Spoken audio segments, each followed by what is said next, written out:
Hello, everybody. It is time. Welcome to another episode in our AEW series. I am CR Daredevil, and it is time for All Out 2020. We have been building to this show for months now, and it is time to dive into things. I ran down the card on at the end of the last episode. We'll definitely be getting, kind of talking about some of the stuff as we go over the matches here tonight. So we're going to dive right into things, especially because I have no idea how long some of the post show, some of the other stuff will end up happening. So we're in front of 11,043 people at the Hodges Stadium in Jacksonville, Florida. I decided to stick with Florida because that's just kind of where we're at this point. I thought we could have gone up to Chicago for it, but I was like, it'll be fine. Anyway, we have a little bit of a buy-in for All Out happening as a pre-show. Where Andrea Ocampo's there. I'm just kind of talking to some people. She's got Steven Regal, Katarina Waters, Dustin Rhodes, and Mickie James with her.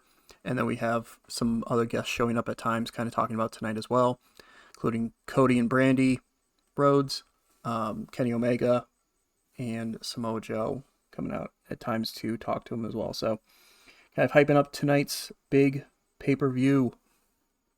A lot of big stuff to happen here tonight. And we start things off with a 70 rated match. Great way to start off the show. As Johnny Gargano defeats Frankie Kazarian in 13:04 by pinfall to Hurts Donut to make defense number 7 of the AEW International Championship. Kazarian tried to get the title away from Gargano, but he could not get it done. As Johnny Gargano makes defense number 7 of the International Championship. Good way to start off the show there. We have a 57 rated Women's Casino Battle Royale,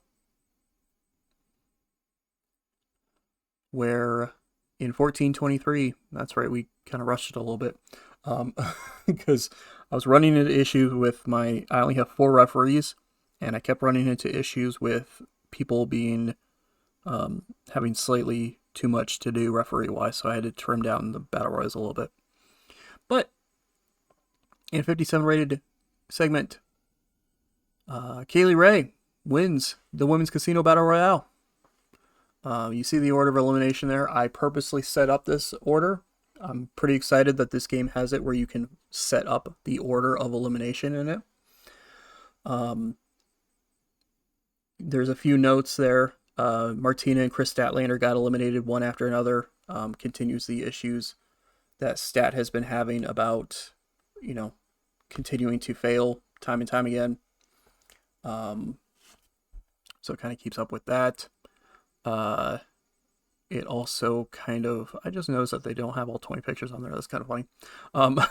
It also, we saw Kylie Ray get eliminated by the Bunny, actually. The Bunny came down to ringside and grabbed Kylie Ray when she was almost over the top rope, helping Priscilla Kelly eliminate her officially. So then, of course, later on, after the best friends were eliminated, Rosemary was close to being eliminated when Riho came out of nowhere and eliminated Rosemary, so continuing the issues between those two teams. We also saw Dr. Britt Baker getting eliminated, freaking out. And then after Mia Yim and Io Shirai eliminated each other, Britt Baker came back and pulled Tenille Dashwood, or she came back into the ring and threw Tenille Dashwood over the top rope herself, which led to the final 2. So Dashwood obviously not too happy about that. And we had a final 2 of Hikaru Shida and Kaylee Ray. Those two had a little bit of a battle with each other, but at the end of the day, Kaylee Ray got the victory, and she has a shot at the AEW Women's World Championship. So the ruling with the Casino Battle Royale title shot thing is they have between now and Revolution, which is the next the pay-per-view in March. So they have the next 6 months, technically 7, but they have sometime between now and then to cash it in. I was going to do until the end of the year, but I figured that was a little too short term. So they have the next 7 months. So they have to cash it in by Revolution.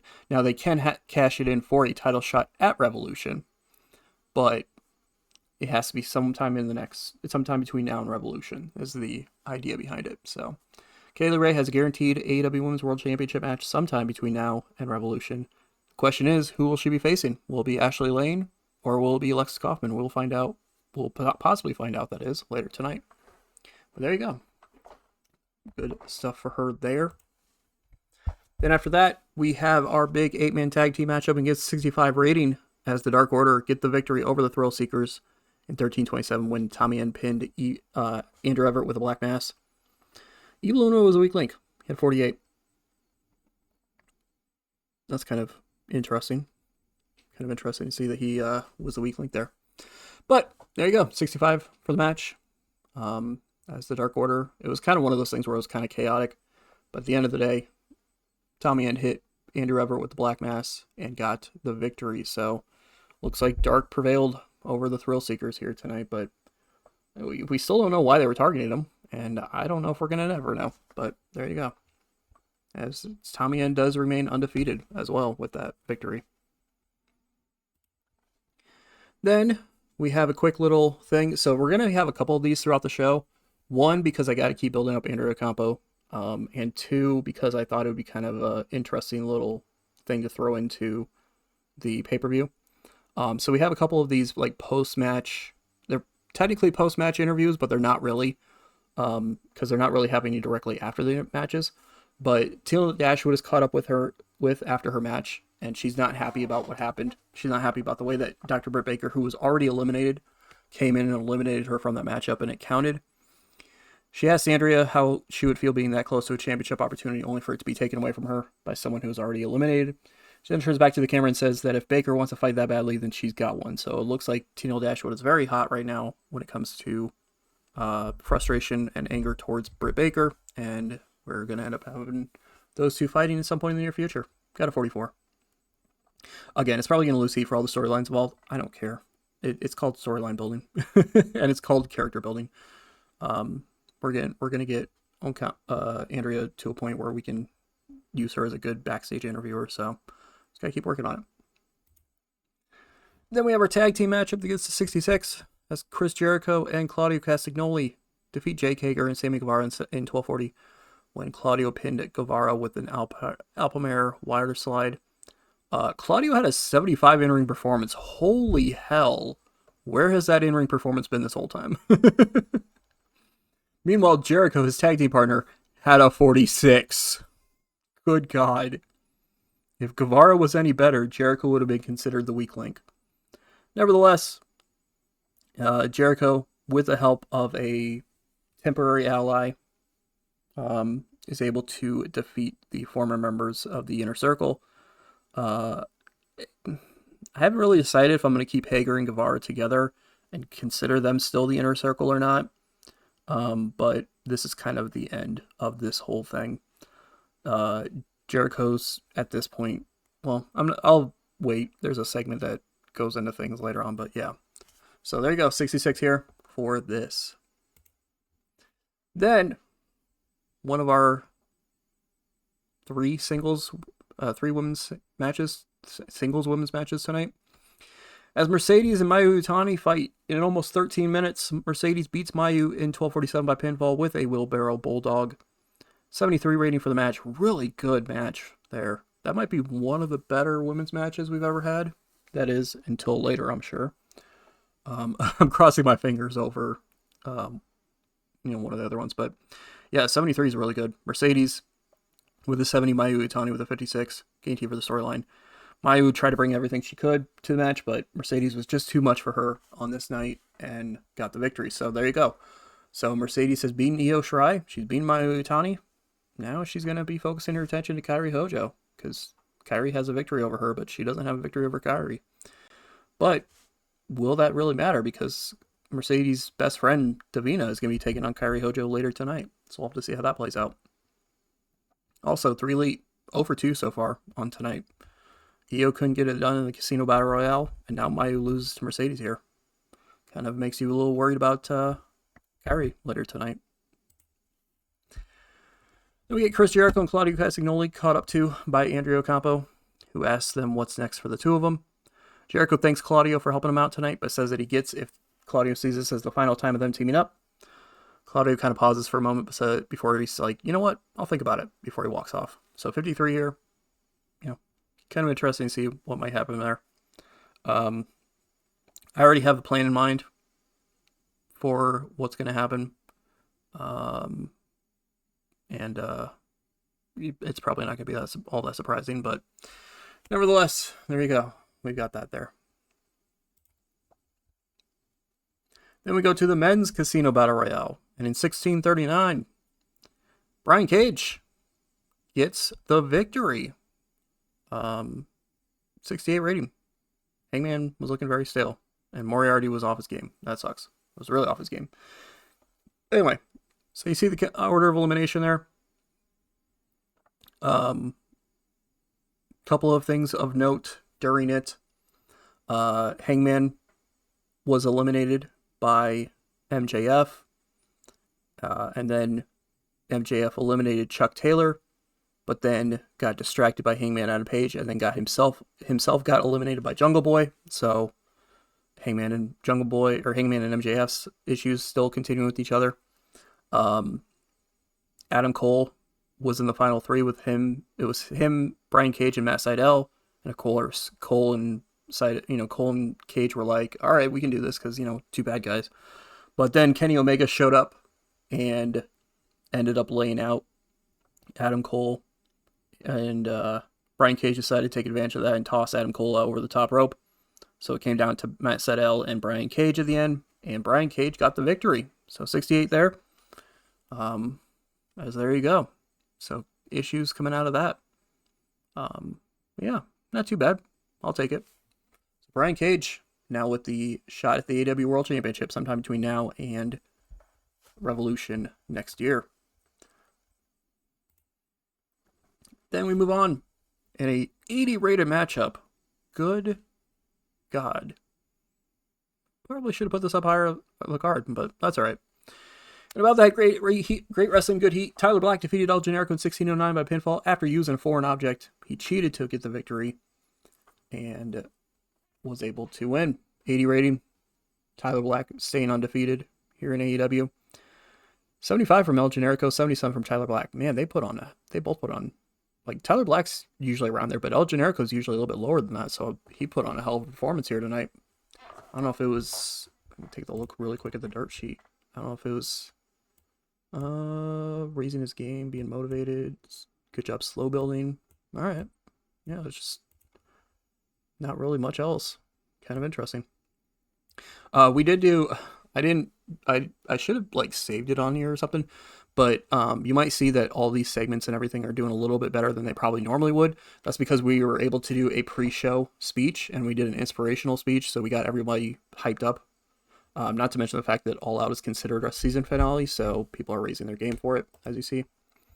But yeah, an 80 rated match here. And Tyler Black had to cheat to win, so, gotta imagine that things are not going to be over between the two of them heading forward. Then, backstage, Brian Cage is approached after his victory and asked about tonight's main event. He says that he doesn't care who leaves with the title. It's either going to be Jon Moxley, who he can get further revenge against, or it's going to be Jay Lethal. But either way, when the time comes, he will be the new AEW World Champion. So, kind of short, sweet, to the point, but Brian Cage making it clear that he doesn't care who wins. He's planning on winning the championship either way. 53, not bad there. I just want to see. Okay. I might have to fix Andrea's gimmick too, because that also is kind of penalizing her a little bit.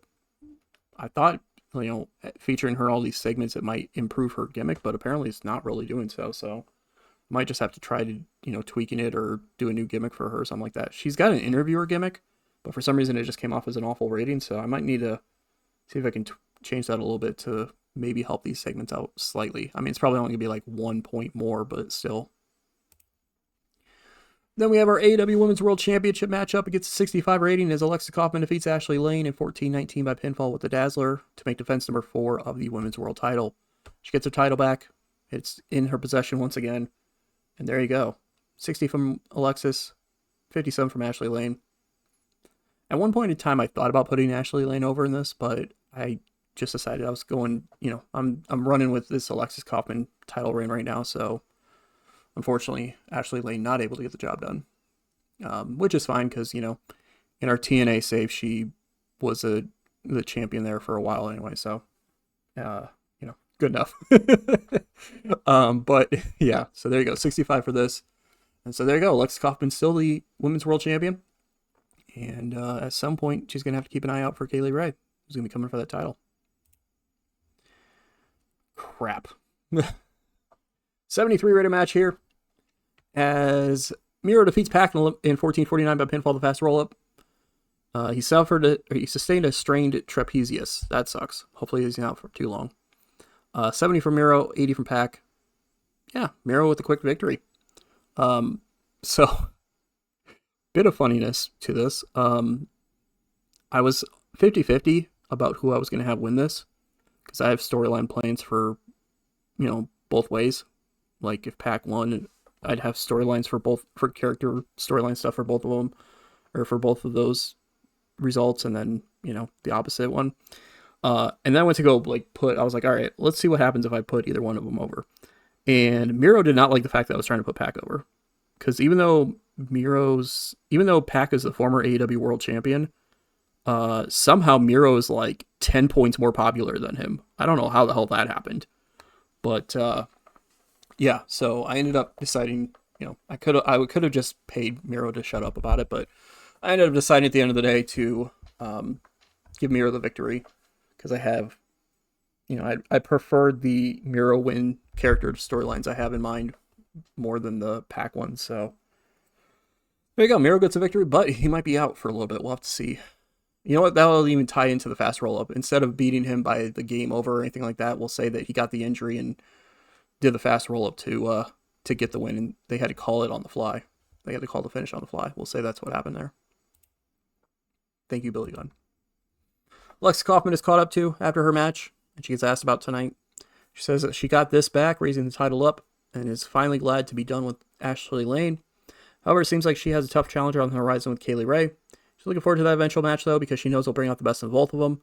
However, Ray needs to think twice before thinking that she'll be leaving with that match with this championship. So, just kind of making it clear, I'm done with Ashley Lane. Don't have to worry about her anymore. I'm focusing on Kaylee Ray, but I'm still going to beat Kaylee Ray at the end of the day. That's kind of what she's saying there. 55 for this. Not bad there. Then, in a 71 rated matchup, like I said, potentially a better match on the horizon. Kairi Hojo defeats Davina in 14:20 by pinfall, the diving elbow drop, the insane elbow, if you will. Not really, but just the diving elbow drop, her signature diving elbow drop. Giving Davina her very first loss in AEW. So big stuff there. Davina, not that Davina had a lot of matches before this. She only had 3 or 4 matches before this, but still, Davina's been looking dominant for the last, few months since coming here to AEW, and now she finally suffers her first loss. 69 from Davina, 61 from Kairi Hojo. Great to see there. 71 rating for the match itself. Good to see. Kairi Hojo gets the win, not only saving a complete sweep of 3 Elite here tonight, but also, just doing the dang thing, getting the job done against Davina. So we'll have to see what is happening with that heading forward. But there you go. Then our tag team title matchup gets an 80 rating, as the Young Bucks beat the Lucha Bros in 15:33 when Nick Jackson pinned Rey Fenix with a quick roll-up, making offense number 1 of the AEW tag team titles. 80 rating for the match, 74 for wrestling-wise. Yeah, Rey Fenix was the weaker of the 4, and he had a 72, so that's saying something for this match. You see that the storyline gained heat, but did not come to an end. It's because there might be more in the future. Especially because of the way that the finish happened, too. But, yeah, there you go. So the Young Bucks getting the victory here, kind of out of nowhere, with the victory over the Lucha Bros. Does that mean that they're still the number 1 team in AEW? We'll have to see. But great match there. Gets an 80. Then before our main event, we get Jon Moxley standing by. Says that tonight the talking is over and the action happens. Since day 1 of the AEW World Championship becoming a thing, he's wanted that championship in his hands, and now he's at that point tonight. He becomes a new AEW World Champion no matter the cost. 57 rated promo. The main event gets an 81. Lack of psychology on display. Interesting. It's about that. It's a Pro Wrestling Great Heat. Jay Lethal defeats Jon Moxley in 1811 by pinfall with a Hail to the King. There was distractions during the match by both members of Private Party who are part of the House of Truth. And Jay Lethal makes defense number 2 of the AEW World Championship. 81 rating, 81 for the wrestling, 64 for crowd.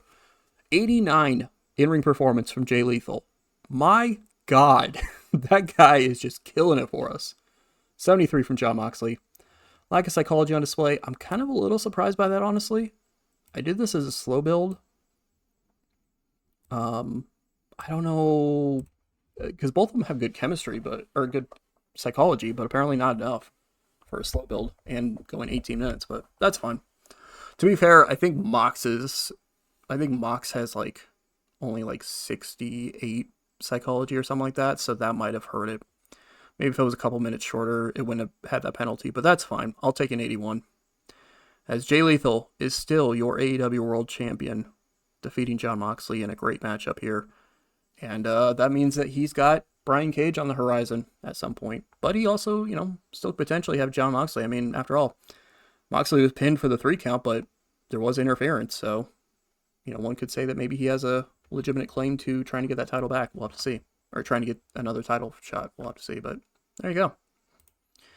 Show gets a 78. I'll take it.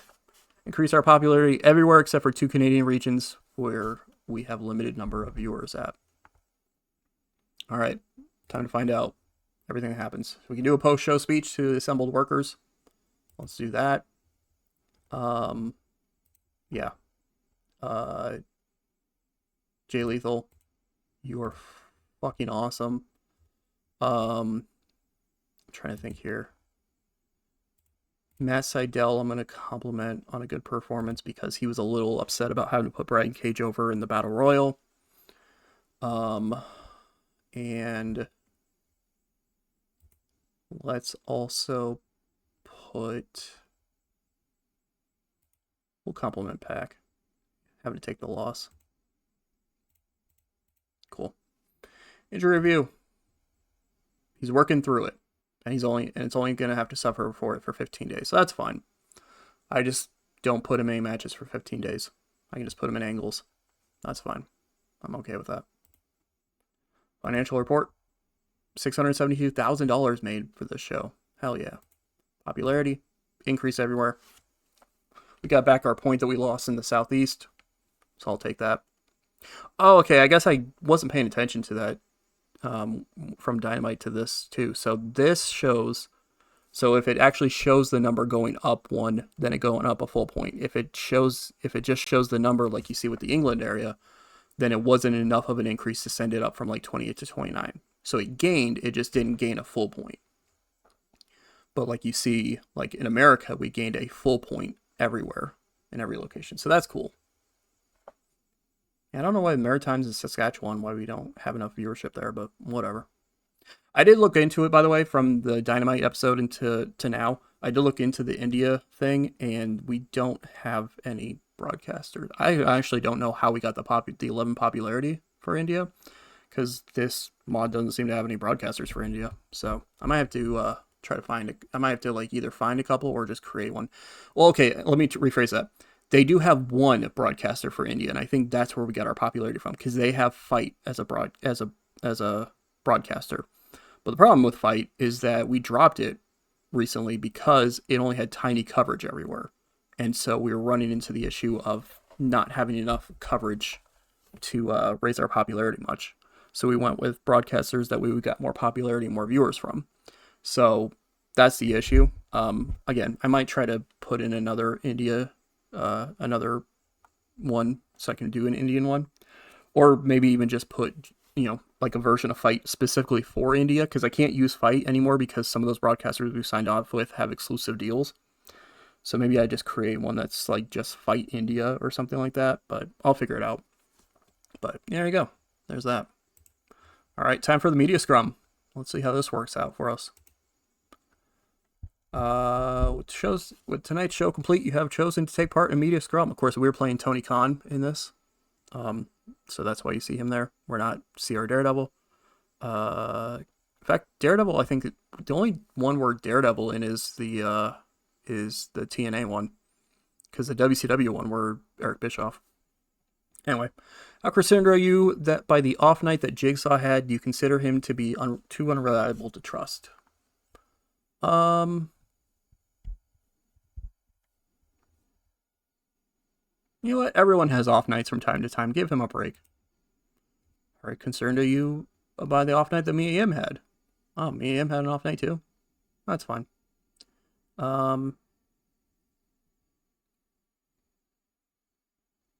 Yeah, we'll do the same thing. AEW doesn't currently have a single major star wrestler under the age of 30. Are you not guilty of short-term thinking, having failed to prepare AEW for the time when the current stars have all retired? Damn! Good God! All right.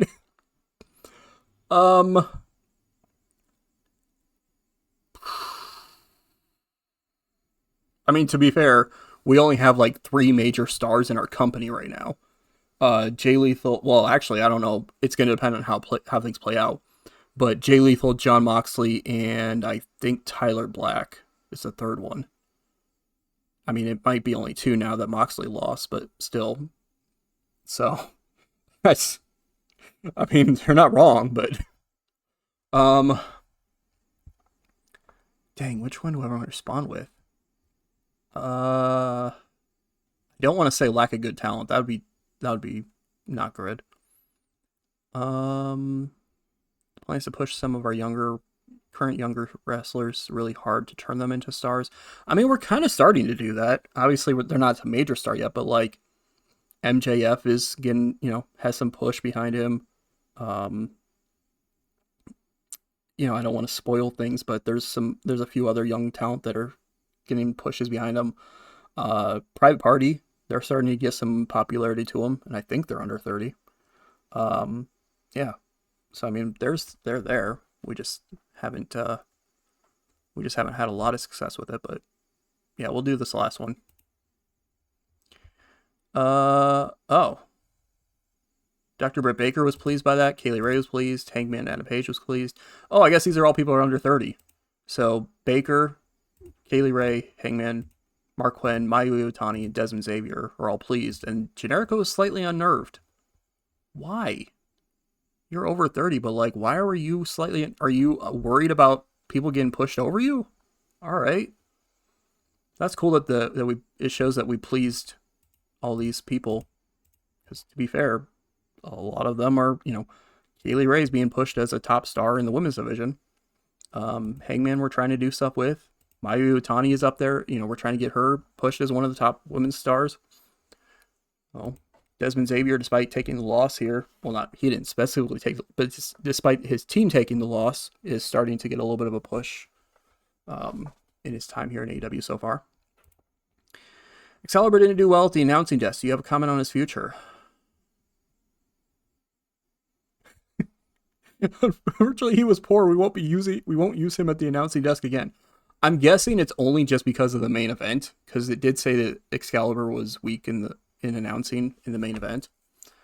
I thought he did a good job. I'm not gonna take him off of it. So, your response pleased none. Thank you for that. People are calling AEW All Out a success, but what's your view on the show? I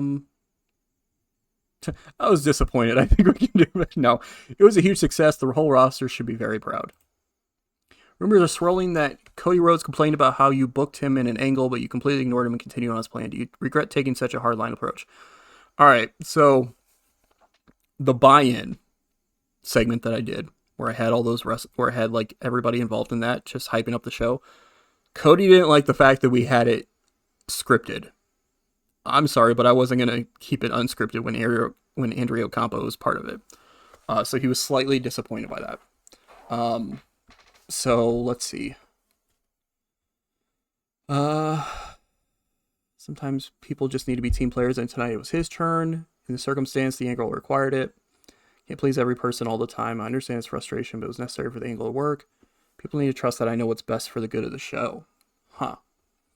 I feel like this fourth one might be the better one. Like, hey, I understand that you're frustrated, but it was necessary for this to work.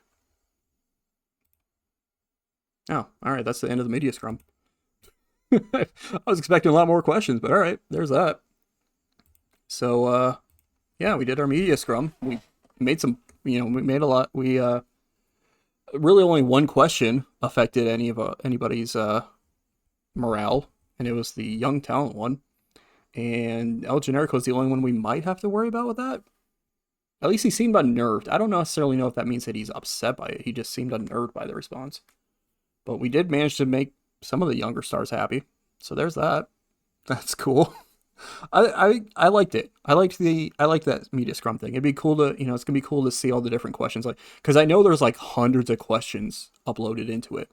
So I know that there's a chance that we're gonna come across ones that maybe we didn't come across so far. But I think it's pretty cool. I think I like it. I like especially having the 5 different choices to have to pick from, where you're just like, oh man, like, how do I know that this one is going to be the good one or not, kind of thing. Like, you can kind of tell by like obvious ways, but like it also kind of tells, it also kind of goes off of like your role playing thing too. Like, are you going to be kind of a harder character kind of thing or not? Like, for example, with Eric Bischoff in WCW, maybe I'm going to be a little bit more stricter about my talent if my talent are dropping the ball, because Eric Bischoff's kind of a heel character. He's kind of got that, he was that way in real life. He wasn't exactly super friendly, so maybe I'm going to be that way. So it'll be kind of interesting to see.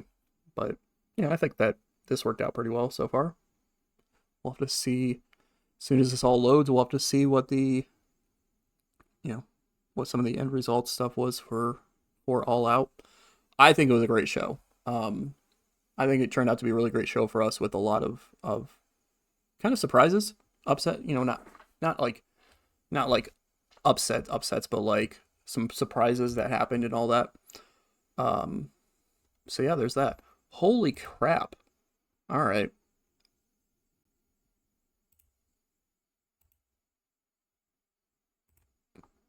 Huh.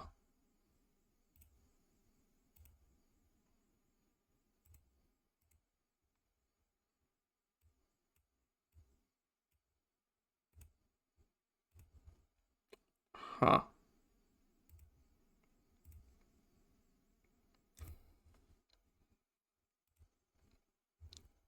Huh. So it turns out in this game that even if they're unimportant talent who have like barely any popularity to them, they will be upset if they are not used on the show. Maybe someone like Aspen Rose, who does not have a lot of popularity to her and is considered unimportant by the fans, was upset because she was not on the show. So that's something to know in the future, because that's going to be kind of a pain in the butt, since I have 113 wrestlers. So it's going to be good to know that I'm going to have to worry about all of them when it comes to any shows I do. Trent has a lot of morale issues. I don't know what happened there. He was really annoyed about being off the show, apparently.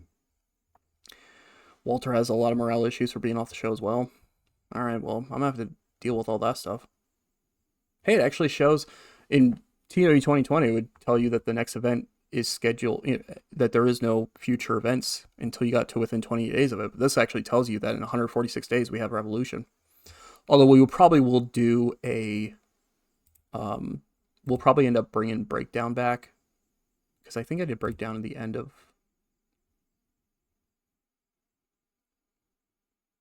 yeah, I did in November.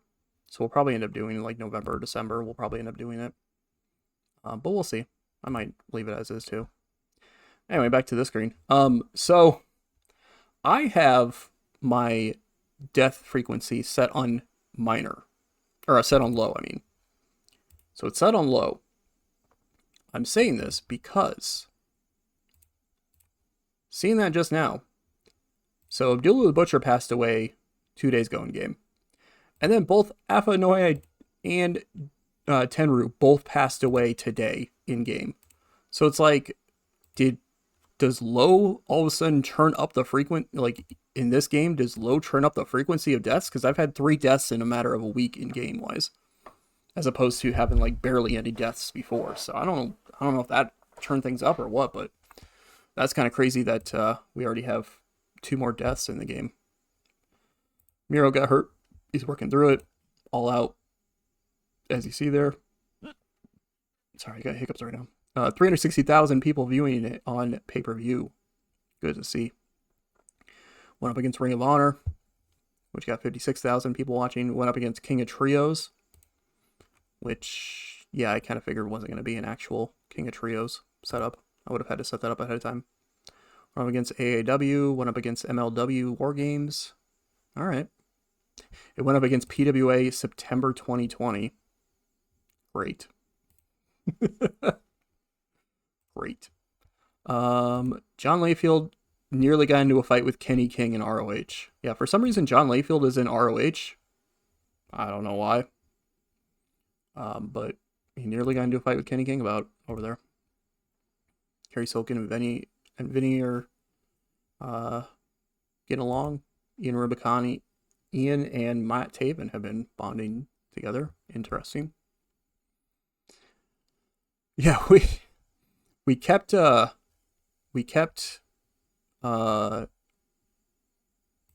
from working a Stardom show as well.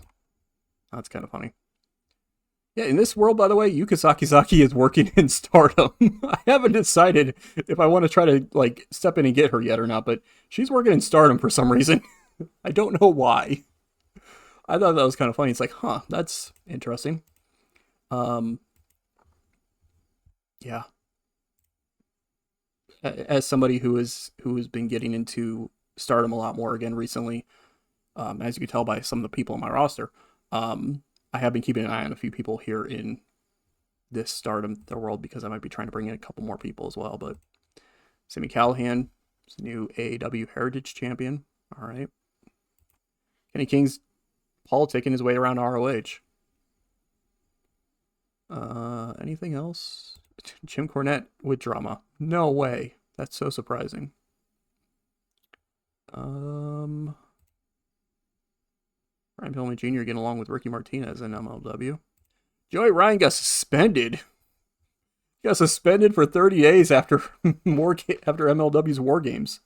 Got into a heated argument with a fan outside the venue prior to the event. That's crazy and awesome too. So Joey Ryan got suspended from MLW for the time being, apparently. Oh, they hired on Mary Dobson. Interesting. Anyway, there you go. That was All Out. That was our look into all that stuff. So we've got some morale issues I got to deal with because it turns out that even the random quote unquote jobber, the young talent who I have on the roster that I'm trying to build up for the future, are also not happy if they're not on the show. So now I'm gonna have to either pay out money or I'm gonna have to do some stuff to start making them happy, because I can't really, especially a few of them, I can't really afford to start having them be penalized or not penalized, but be upset for not being on the show. I mean, like for example, someone like Walter, for example, who I'm starting to push on TV. I can't really have him start being penalized in his matches because he's hurt, because he's pissy or whatever. But we'll have to figure that out in the future. But that's going to do it for this episode. So thank you all for watching. Definitely appreciate it. Hopefully you enjoyed All Out. Hopefully you're excited to see what's next for AEW as we head towards Revolution officially, with possibly a event happening between now and then. We'll see. But until then, we will see you in a future video.